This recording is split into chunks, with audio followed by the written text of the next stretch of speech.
Assalamualaikum warahmatullahi wabarakatuh.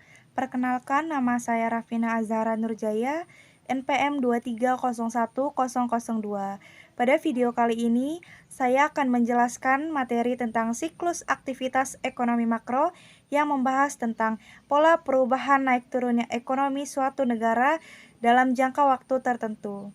Mata kuliah Teori Ekonomi Makro, dosen pengampu Bapak Dr. Saodin SEMM. Mari kita bahas materinya. Apa itu siklus ekonomi? Pengertian, siklus ekonomi adalah pola perubahan yang berulang dari pertumbuhan ekonomi, kemunduran resesi hingga pemulihan. Penjelasan, siklus ekonomi menggambarkan bagaimana aktivitas ekonomi mengalami naik dan turun secara alami. Ini bisa terjadi karena faktor permintaan, produksi, kebijakan pemerintah, atau bahkan faktor global. Tahapan siklus ekonomi ada 4 fase utama.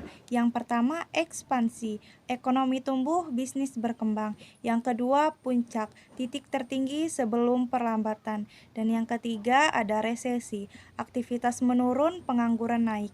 Dan yang keempat, ada depresi atau titik terendah, titik balik sebelum pulih. Penjelasan, siklus ini dimulai dari ekspansi, lalu mencapai puncak. Setelah itu bisa menurun ke resesi, bahkan ke depresi. Tapi jangan khawatir, biasanya setelah fase ini akan ada fase pemulihan kembali. Teori Keynesian dan intervensi pemerintah. Yang pertama, permintaan agregat adalah kunci. Yang kedua, perlu intervensi pemerintah saat krisis. Yang ketiga, gunakan kebijakan fiskal, belanja, pajak. Penjelasan, Keynes berpendapat kalau saat ekonomi melambat, negara tidak boleh diam.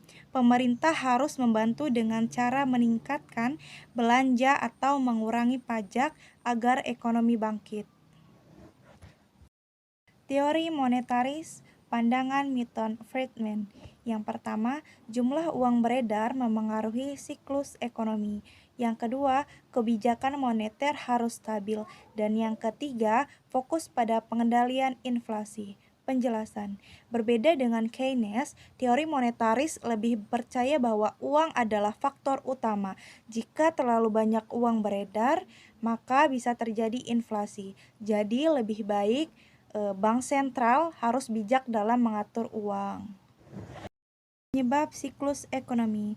Faktor-faktor penyebab ada 3. Yang pertama, konsumsi dan investasi masyarakat. Yang kedua, ada suku bunga dan kebijakan moneter. Yang ketiga, ada perubahan global seperti perang, pandemi, harga, komoditas.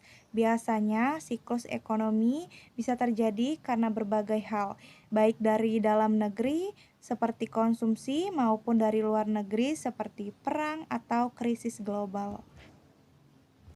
Dampak setiap tahap siklus. Dampak resesi. Ada pengangguran naik, PHK massal, daya beli turun.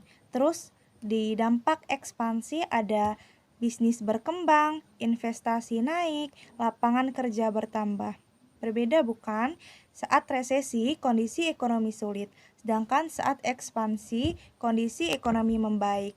Maka dari itu, penting bagi pelaku usaha dan pemerintah untuk siap menghadapi perubahan. Pentingnya memahami siklus ekonomi. Kenapa harus paham? Yang pertama, agar bisa merencanakan keuangan dengan tepat. Dan yang kedua, pemerintah bisa ambil kebijakan yang efektif.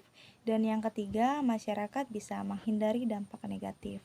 Dengan memahami siklus ekonomi, kita bisa lebih bijak dalam mengambil keputusan keuangan dan bisnis. Pemerintah juga bisa membuat kebijakan yang melindungi rakyat. Kesimpulan, siklus ekonomi seperti ekspansi, puncak, resesi, hingga pemulihan. Teori ekonomi seperti Keynesian dan monetaris membantu kita untuk memahami dan mengatasi siklus ini. Penting bagi semua pihak untuk mempersiapkan diri dalam menghadapi perubahan ekonomi. Siklus ekonomi adalah bagian alami dari ekonomi. Dengan ilmu strategi yang tepat, kita bisa menghadapi perubahan ini dengan bijak. Sekian pembahasan materi dari saya, kurang lebihnya saya mohon maaf. Saya akhiri, wassalamualaikum warahmatullahi wabarakatuh.